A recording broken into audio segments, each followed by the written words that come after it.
My boyfriend got a promotion, and I'm feeling like it's hard to celebrate him.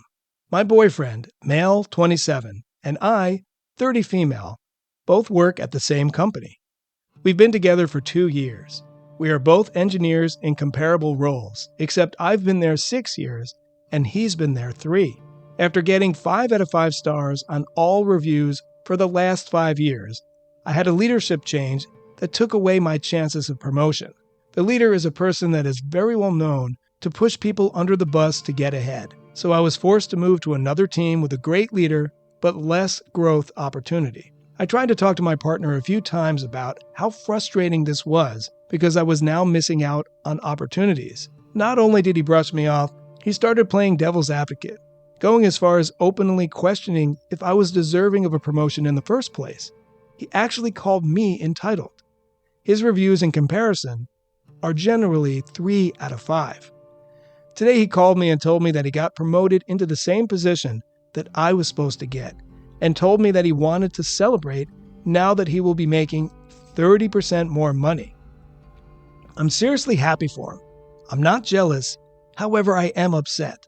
The vibe is that when he gets a promotion, it's deserved, but when I don't get one, it's because I'm not good enough.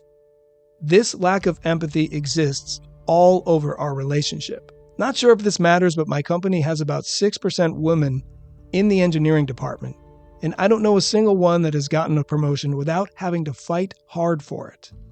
How do I be supportive but also let him know that I deserve to be supported? I don't want to take away his excitement, but I feel like he didn't see or hear me at all when I voiced my frustrations. I'd break up with him. I'm sorry. That wasn't what she asked, but dump him, move on. Dump him. Leave. Yeah. No, well, I think it's that line that this creeps up in lots of places in our relationship, or whatever that line was that OP wrote, because I think that's maybe more of the issue than really what she's talking about in this instance of like, he made me feel small about a promotion, like that I didn't deserve it. He questioned me, called me entitled. If that's the way that it feels, that you can't celebrate and complain about things and not have someone always be a devil's advocate, like especially your partner, you don't want them to go to, let me stick up for your boss. No, stick up for me. Hello. I think that's the biggest thing for me that comes out of this. I don't think you have to like show up to whatever celebration dinner thing he's going to do and be like, you're the worst, you don't deserve this, blah, blah, blah. But I also don't think you have to go and pretend that you feel a way that you don't. If you're not feeling like this relationship is going to last, this may be a good example of maybe it having some deeper issues, it not working. I don't know how quite to describe that, but sounds not good. The low vibe response is, screw you, we're breaking up, I'm quitting tomorrow, I'm going to work for the competition. And in this case, that actually might be the high vibe move because, if he's not showing empathy or support, that's a huge deal breaker.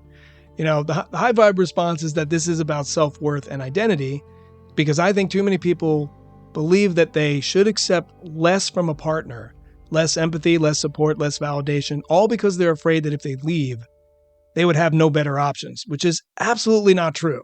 There is a perfect match out there for every one of us. I mean, we both truly believe that. So hold yourself accountable, hold your partners accountable, and always choose the highest vibration as opposed to settling for disharmony and discontent. Know yourself, value yourself. OP's boyfriend doesn't seem to have enough empathy for her, which will always leave her feeling emotionally abandoned. So this is the one time perhaps that we can just say, all right, it's the writing's on the wall. It's time to move on. Yeah. I also would encourage her to think about the fact that he's 27 and she's 30. It's not a huge age difference in terms of years, but it could also be like a lack of having grown up a little bit. Like he may just be behind, and that doesn't mean anything. You decide if you're like, oh no, I'm like, this relationship really matters to me. I want to stick it out. I want to make it work. I would suggest going to work for a different company. Don't work in the same place together, maybe. Especially if they're not valuing you anyway. If you feel like well, gosh, this engineering team doesn't even care about me. Like, I don't know why I'm working for this firm or I'm working for this company. There are plenty of companies that hire female engineers and have female-led teams. Maybe you need to be somewhere else. And if you care about the relationship, go and fight for it. But if you don't, it's okay. Like, it doesn't really sound like this match is exactly what OP needs anyway. By the way, a comment here that it pretty much summarizes what we just said. It says, you seem to have two separate but overlapping problems, neatly tied together with a central theme. Problem one, you have a stagnating job where you were wrongly denied a promotion. Problem two, you have a significant other who neither validates your worth nor believes in your abilities. He kicks you when you're down by siding against you. He expects you to be happy for his promotion while demonstrating no empathy for your career frustrations. Common theme. You are being forsaken and underestimated by both your partner and your boss. Solution? Swap out both. There you go. Yeah, pretty much said. And someone else said, like, a really nice guy wouldn't dismiss your thoughts, feelings, or make you feel undeserving of something you have worked hard for and you have proof you were qualified to get. Stop fooling yourself. You are an engineer. You are smarter than this. Sometimes it's just pretty clear. Like going back to the first story of the guy who left the computer on the top of his car, hey, it's a bonehead decision. Hope he learns from it. It's not a deal breaker. And interestingly enough, they both work together too. And they drive in together with their child. These two are an unmarried couple who both work together. And the difference isn't that one of them did something dumb. The difference is that one of them was pushed aside and the other one got the promotion. And if you just go by the ratings, 5 out of 5 versus 3 out of 5, there's something going on here, some favoritism, something. She's not being offered her fair respect there. And I thought that one guy had a great comment. Just, hey, time to move on. Yeah. We're gonna